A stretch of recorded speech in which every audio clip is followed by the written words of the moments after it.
जय छठी मैया। आप सभी का स्वागत है हमारे YouTube चैनल STK क्लासेस पर। आज हम जानेंगे छठ क्यों मनाया जाता है। छठ महापर्व की आप सभी को हार्दिक शुभकामनाएं। छठ पर्व षष्ठी का अपभ्रंश है। कार्तिक मास की अमावस्या को दिवाली मनाने के 6 दिन बाद कार्तिक शुक्ल के मनाए जाने के कारण इसे छठ कहा जाता है। यह 4 दिन का त्योहार होता है।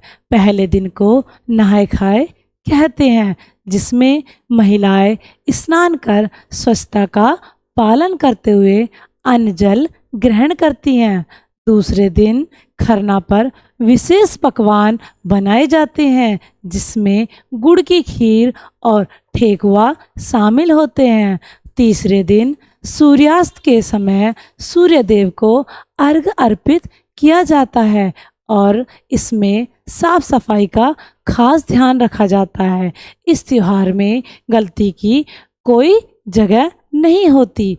इस व्रत को करने के नियम इतने कठिन हैं, इस वजह से इसे महापर्व और महाव्रत के नाम से संबोधित किया जाता है। कौन है छठी मैया?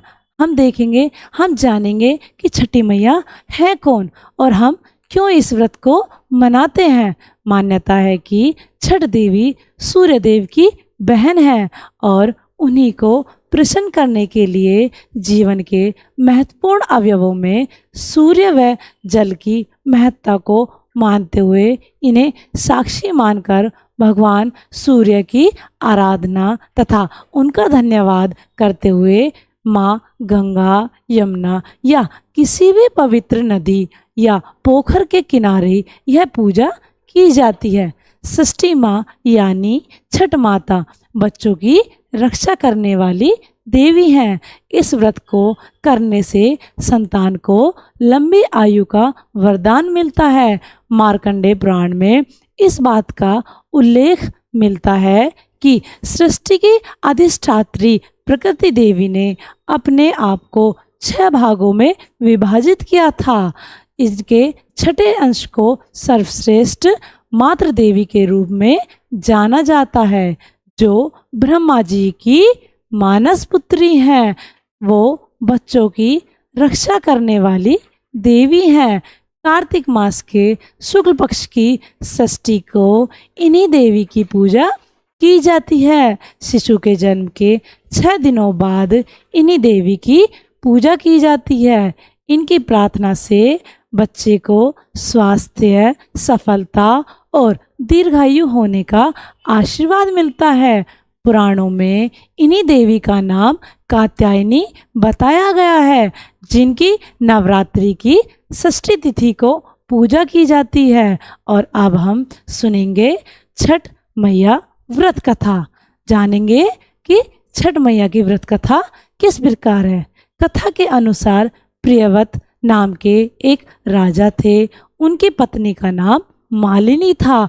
दोनों की कोई संतान नहीं थी। इस बात से राजा और उनकी पत्नी दुखी रहते थे। उन्होंने एक दिन संतान प्राप्ति की इच्छा से महर्षि कश्यप द्वारा पुत्रेष्टि यज्ञ कराया। इस यज्ञ के फलस्वरूप रानी गर्भवती हो गई।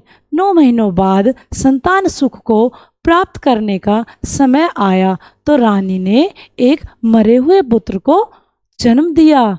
इस बात का पता चलने पर राजा को बहुत दुख हुआ। संतान शोक में वह आत्महत्या का मन बना लिया। लेकिन जैसे ही राजा ने आत्महत्या करने की कोशिश की, उनके कोशिश की सामने एक सुंदर देवी प्रकट हुई।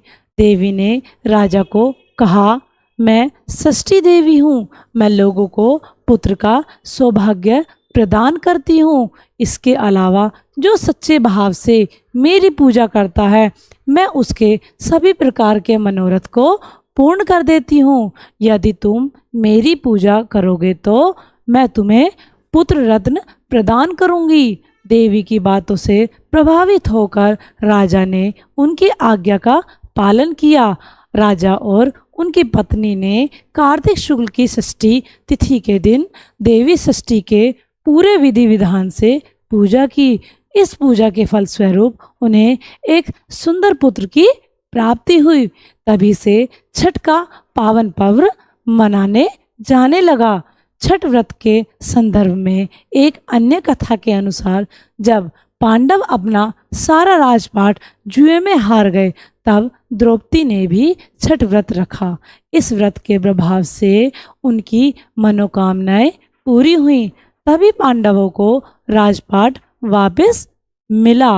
छठ पर्व से संबंधित महाभारत काल की एक और कथा प्रचलित है, जिसके मुताबिक इस पर्व को सबसे पहले सूर्यपुत्र कर्ण ने सूर्य की पूजा करके शुरू की थी। कहा जाता है कि कर्ण भगवान सूर्य के परम भक्त थे। वे रोज घंटों जल में खड़े होकर सूर्य देव को अर्घ्य देते थे।